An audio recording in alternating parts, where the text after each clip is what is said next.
ഛത്തീസ്ഗഡിലെ ഈ സംഭവത്തെ മുൻനിർത്തി ഇപ്പോൾ നടത്തുന്നതെല്ലാം രാഷ്ട്രീയ ഉദ്ദേശത്തോടു കൂടി നടത്തുന്ന പ്രചാരവേലയാണ്. 2022 ഇതേ സംഭവം കേരളത്തിൽ നടന്നിട്ടുണ്ട്. കേരളത്തിലെ പോലീസ് കേസെടുത്തിട്ടുണ്ട്.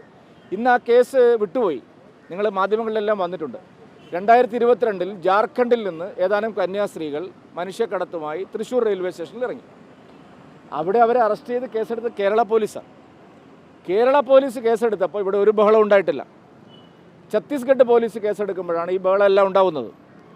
നമ്മൾ ഒരു കാര്യം മനസ്സിലാക്കണം, കേരളത്തിലെ സാഹചര്യമല്ല ഛത്തീസ്ഗഡിൽ. ഇപ്പോൾ കേരളത്തിൽ ഇപ്പോൾ മതപരിവർത്തനമൊന്നും നടക്കുന്നില്ല. നേരത്തെ ഉണ്ടായിരുന്നു, ഇപ്പോൾ നടക്കുന്നില്ല.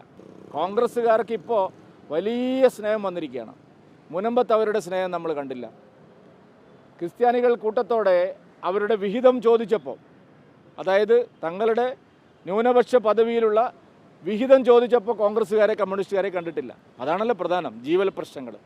ആ ജീവൽ പ്രശ്നങ്ങളിലൊന്നും വഖഫിൻ്റെ വിഷയത്തിൽ ഭൂമിയാണ് പ്രശ്നം. കോൺഗ്രസ്സോ ഇടതുപക്ഷമോ ഇടപെട്ടിട്ടില്ല. അവിടെയെല്ലാം BJP ആണ് ഇടപെട്ടത്.